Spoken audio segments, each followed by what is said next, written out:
12 सितंबर 2020। PM cares fund की सौगात, धमन-1 ventilators लगातार खराब निकल रहे हैं। पहले खबर आई थी कि वेंटिलेटर्स के नाम पर गुब्बारे सप्लाई किए गए हैं, तो अब वडोदरा से खबर आई है कि वहां के एसएसजी अस्पताल में मौजूद वेंटिलेटर्स ने अचानक आग पकड़ ली। जिस वेंटिलेटर ने आग पकड़ी वो धमन-1 वेंटिलेटर ही था। सबसे गंभीर बात तो ये कि लखटकिया सूट की पैदाइश ये वेंटिलेटर अस्पताल के आईसीयू में लगाया गया था। इसमें आग आईसीयू में ही लगी और उस वक्त आईसीयू में कई गंभीर मरीजों का इलाज हो रहा था। इतना ही नहीं, जिस धमन वेंटिलेटर में आग लगी उससे उसी वक्त एक मरीज का इलाज किया जा रहा था। इसी हफ्ते यानी कि सितंबर 2020 के पहले हफ्ते हुई ये पूरी घटना एक सीसीटीवी कैमरे में रिकॉर्ड भी हो गई है। सीसीटीवी में धमन-1 वेंटिलेटर में आग पकड़ने का जो मामला दिखाई देता है, उसमें एक मरीज को हैंडल करते 3 डॉक्टर दिखाई देते हैं और तीनों ने पीपीई किट पहन रखी है।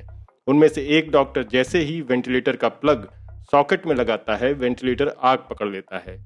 इसी वीडियो में ये भी दिखाई देता है कि जिस वेंटिलेटर में विस्फोट हुआ उससे एक मरीज को सांसें दी जा रही थीं। जब वेंटिलेटर में विस्फोट हुआ तो 2 फीमेल डॉक्टरों ने किसी तरह उस मरीज को आग से बचाते हुए उठाकर आईसीयू के बाहर निकाला। सीसीटीवी फुटेज में ये भी दिख रहा है कि उस वक्त आईसीयू में मौजूद मरीज अपने पैरों तक पर खड़े होने के काबिल नहीं थे। वडोदरा के एसएसजी अस्पताल में लगे सीसीटीवी ने ये सब रिकॉर्ड किया है। सीसीटीवी में ये भी दिखाई देता है कि पहले धमन-1 वेंटिलेटर में छोटे विस्फोट से आग लगी और उसके बाद एक और बड़ा विस्फोट हुआ। उस वेंटिलेटर से एक महिला मरीज को जोड़ा गया था और धमाका होते ही पीपीई किट पहने हुए एक डॉक्टर भागकर उस महिला मरीज के पास पहुंचा, फटाफट उसके सारे इक्विपमेंट्स उतारे और उसे बाहर लेकर के गया।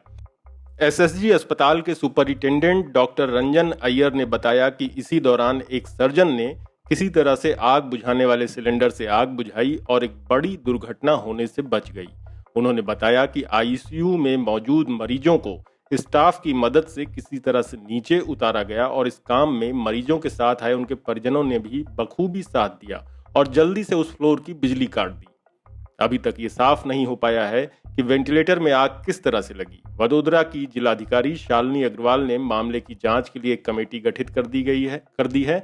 इंडियन एक्सप्रेस अखबार में खबर छपी है कि इस कमेटी का chief deputy municipal commissioner S K. Patel को बनाया गया है। इसके अलावा इसमें गोत्री मेडिकल कॉलेज की डीन डॉक्टर वर्षा गोडबोले, वहीं पर assistant professor doctor Nita Bose और मध्य गुजरात विज कॉरपोरेशन में सुपरिटेंडेंट इंजीनियर के पद पर तैनात बी.जे. देसाई भी हैं। इस टीम ने उस आईसीयू वार्ड का दौरा किया जहां पर कि धमन-1 वेंटिलेटर में विस्फोट हुआ था। एस.के. पटेल ने इंडियन एक्सप्रेस को बताया कि प्राथमिक जांच में पता चला है कि ये धमन-1 वेंटिलेटर था। उन्होंने कहा कि हमें बताया गया है कि यह धमन-1 वेंटिलेटर था, लेकिन हम अभी किसी नतीजे पर नहीं पहुंचे हैं। हमने अस्पताल में आईसीयू के डॉक्टर से रिपोर्ट मांगी है जिससे काफी कुछ साफ होगा। उन्होंने कहा कि इतना तो साफ है कि एक बहुत बड़ी आपदा टल गई।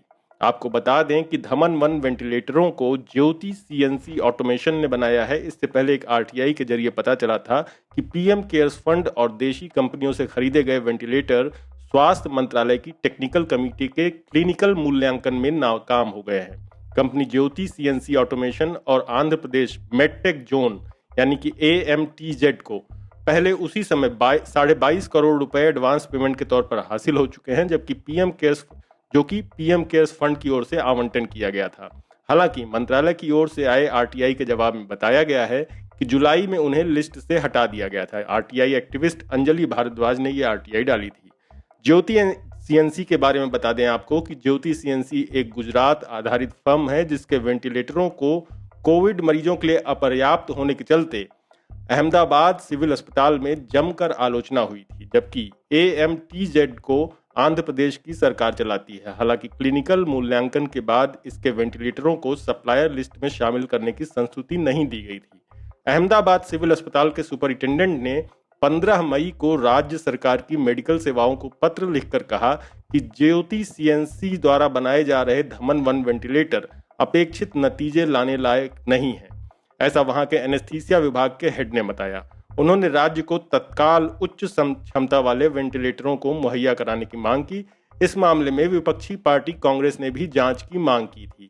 वेंटिलेटर के नाम पर जो एम्बू बैग गुजरात सरकार को बेचा गया था, उसमें से खरीदे जाने वाले 50,000 उन वेंटिलेटरों का भुगतान पीएम केयर्स फंड से किया जाएगा। दिलचस्प बात यह है कि वेंटिलेटर बनाने वाली कंपनी में सूरत के उस व्यापारी की भी हिस्सेदारी है जिसने मोदी के नाम वाला सूट पीएम मोदी को गिफ्ट किया था और जिसकी कीमत 15 लाख बताई गई थी। आपको बता दें कि वेंटिलेटर के नाम पर राजकोट स्थित ज्योति सीएनसी ऑटोमेशन लिमिटेड से जिस मशीन को खरीदा गया था, सूबे के मुख्यमंत्री विजय रूपानी और उप मुख्यमंत्री नितिन पटेल ने पूरे गाजे बाजे और शोर शराबे के साथ इसका उद्घाटन किया था। अहमदाबाद के सिविल अस्पताल में उद्घाटन के दौरान इसे मेक इन इंडिया की नई मिसाल बताया गया था। साथ ही ये भी कहा गया था कि एक बार फिर गुजरात ने दुनिया को रास्ता दिखाया है। दरअसल वेंटिलेटर की कीमत महज 1 लाख रुपए बताई गई थी। धमन 1 के नाम से बनाई गई ये मशीन गुजरात के अलग अलग अस्पतालों में भेज दी गई।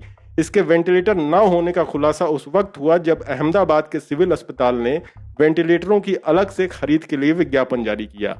ये पूछे जाने पर कि धमन 1 वेंटिलेटर तो अस्पताल के पास है, फिर अलग से वेंटिलेटर की क्या जरूरत, तब जाकर अस्पताल के डॉक्टरों ने इसका खुलासा किया कि ये तो वेंटिलेटर ही नहीं है और उसे किसी इमरजेंसी में कुछ वक्त के लिए सांस देने में इस्तेमाल किया जा सकता है, लेकिन वो वेंटिलेटर का काम नहीं कर सकता।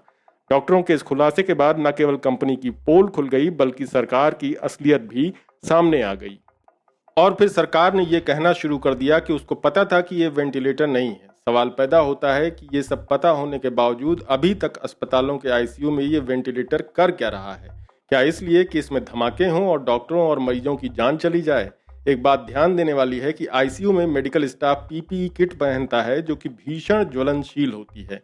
इसके अलावा उसे बनाने में पॉलिस्टर यूज किया जाता है जिसमें अगर एक बार भी आग लग गई तो बहुत बुरी तरह से इंसान को जला देती है, क्योंकि पॉलिस्टर जलने वाले की बॉडी के साथ प्लास्टिक की तरह चिपक जाता है। हालांकि सच्चाई ये है कि सरकार झूठ बोल रही है, क्योंकि उद्घाटन के दिन जारी सरकारी प्रेस नोट में उसे वेंटिलेटर ही लिखा गया था। दरअसल कंपनी राजकोट की है और गुजरात के मुख्यमंत्री विजय रूपानी भी राजकोट के हैं और बताया जा रहा है कि ज्योति सीएनसी ऑटोमेशन लिमिटेड के चेयरमैन कम मैनेजिंग डायरेक्टर पराक्रम सिंह जडेजा से मुख्यमंत्री विजय रूपानी की गहरी दोस्ती है। अब मुख्यमंत्री अपने दोस्त के काम नहीं आएंगे तो भला किसके काम आएंगे? वेंटिलेटर के नाम पर यह खरीद उसी का नतीजा था। इस पूरी कहानी और उसके पूरे घटनाक्रम को अहमदाबाद मिरर सबसे पहले सामने लाया था। रिश्तों के जिस पौधे को पालने पोसने और फिर फल देने तक ले जाया गया है वह केवल मुख्यमंत्री विजय रूपानी तक ही सीमित नहीं था। बताया जाता है कि कंपनी के कुछ मौजूदा और पूर्व प्रमोटरों का बीजेपी के आला नेताओं से भी रिश्ता है। द वायर के मुताबिक कंपनी के से जुड़े एक व्यवसायी परिवार का पीएम मोदी से सीधा रिश्ता निकला है। ये वही परिवार है जिसमें पीएम मोदी को वो चर्चित सूट उपहार में दिया था जिस पर मोदी मोदी लिखा था और उसकी कीमत 15 लाख रुपए बताई गई थी, जिसे उन्होंने गणतंत्र दिवस के मौके पर सन 2015 में तत्कालीन अमेरिकी राष्ट्रपति ओबामा के साथ पहना था। अब केंद्र सरकार भी इन कथित वेंटिलेटरों को खरीद रही है। ये जानकारी किसी और ने नहीं, खुद गुजरात की स्वास्थ्य सचिव जयंती रवि ने दी थी। जुलाई में उन्होंने बताया था कि खरीद की पूरी प्रक्रिया भारत सरकार की कंपनी HLL लाइफ केयर के जरिए आगे बढ़ाई जा रही है। इसके साथ ही इस बात की पूरी संभावना है कि उसे वित्तीय संसाधन पीएम केयर्स फंड की ओर से मुहैया कराए जाएं, क्योंकि उसने इस महीने के शुरू में अपने एक बयान में कहा था कि मेड इन इंडिया वेंटिलेटरों की खरीद में वो 2000 करोड़ रुपए खर्च करेगा। इसकी पूरी खबर इसी चैनल पर है जिसकी हेडिंग है 2000 करोड़ रुपए का वेंटिलेटर घोटाला।